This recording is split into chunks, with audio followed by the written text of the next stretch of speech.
Yesterday, Anthropic dropped something that genuinely shook me. They unveiled Claude Mythos, their most powerful AI model ever built, and then, in the very same breath, announced they're not releasing it to the public. Not to you, not to me, not even to developers, only to a handpicked circle of giants Amazon, Google, Microsoft, Apple, Cisco, CrowdStrike, JP Morgan Chase. Their reasoning? Claude Mythos has crossed a threshold so alarming that they couldn't, in good conscience, let it loose. AI models, they said, have reached a level of coding capability where they can now surpass all but the most elite human hackers at finding and exploiting software vulnerabilities. In other words, it's too dangerous. But honestly, is that the whole truth, or is something far more calculated going on here? Let me walk you through what Mythos actually did, because the numbers don't just surprise you, they unsettle you. Over the past few weeks, Anthropic quietly unleashed Mythos on critical software infrastructure, and what it found should make every engineer stop and think. First, it uncovered a 27-year-old vulnerability buried inside OpenBSD, one of the most battle-hardened, security-obsessed operating systems on the planet. This is software that runs firewalls, critical infrastructure, systems that absolutely cannot fail. And yet, hiding there in plain sight for nearly 3 decades was a bug that let an attacker remotely crash any machine just by connecting to it. 27 years. Mythos found it in days. Then came FFmpeg, the video library that silently powers almost everything you watch, stream, or edit. Mythos discovered a flaw in a line of code that automated testing tools had struck 5 million times, 5 million attempts, and not one of them caught it. Mythos did. And if that wasn't enough, it didn't stop at finding vulnerabilities. It autonomously chained multiple Linux kernel flaws together to escalate from ordinary user access to complete root level control of a machine. It didn't just spot the cracks. It broke down the wall.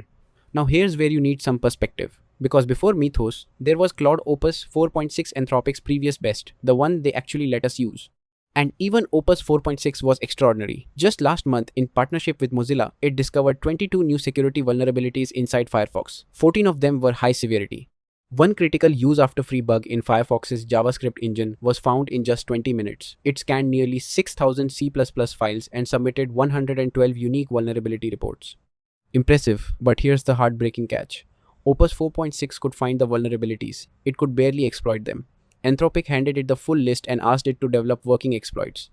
After several hundred attempts and $4,000 in API credits, it succeeded exactly twice. 2. The gap between finding a problem and actually breaking through it was still enormous. Mythos closed that gap and then some.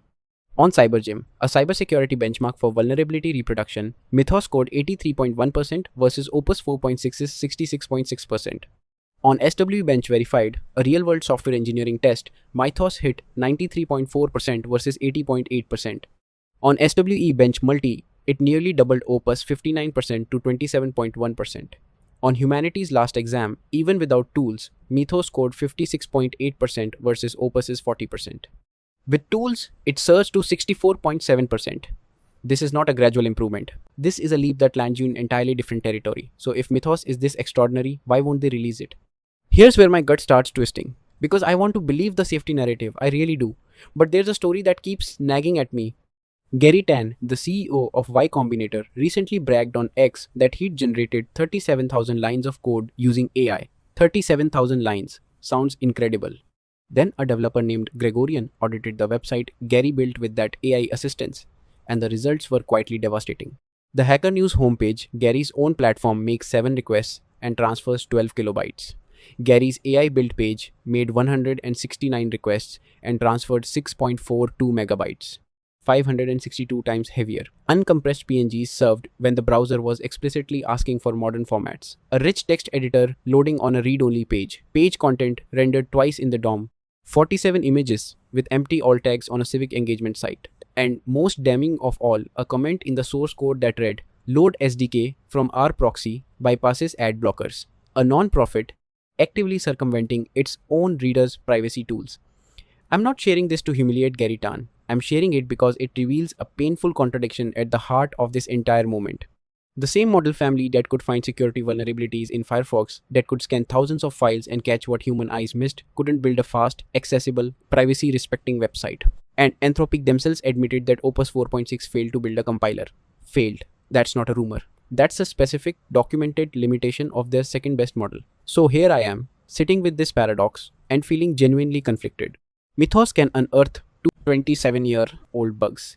in the most hardened operating systems on Earth, but its predecessor couldn't build a compiler or a decent web page. And Anthropic won't let anyone truly test Mythos' creative limits, only its destructive ones. That is a very convenient blind spot, because here's the thing that nobody at Anthropic seems eager to answer. Is this a marketing stunt? Think about it coldly. You announce a model so powerful it's dangerous. You give access only to Amazon, Google, Microsoft, the companies with the deepest pockets and the loudest PR machines. You launch a grand initiative called Project Glasswing, commit $100 million in credits, and watch the headlines cascade. But you never let anyone actually use it to build something. You don't let it be benchmarked for software quality. You don't let critics poke at its limitations. If a model is truly too dangerous for the public, it's also conveniently too protected to criticize. And then, predictably, almost comically, OpenAI announced their own too dangerous to release model, GPT 5.3 Codex. Trusted access, a $10 million in credits. The exact same playbook, just with a different name on the cover. That's when I stopped being charitable and started being honest with myself. This is scarcity marketing dressed up as safety. They withhold the product to manufacture desire. They invoke national security to silence skeptics. Every single one of these companies is running the same 5-step program. Announce scary capabilities, say it's too dangerous, give it to elite partners, watch the headlines, collect the billions. And what do we actually get? More fear, more exclusivity, more hype, with no accountability. Look, are these models genuinely capable of finding vulnerabilities? Yes. That part is real, and it matters, and it should concern us. But if a model is truly that powerful, you find a way to release it safely. You don't brag about keeping it locked in a vault. The only thing these companies are reliably ready to ship is fear-based marketing, and deep down, every single one of them knows it.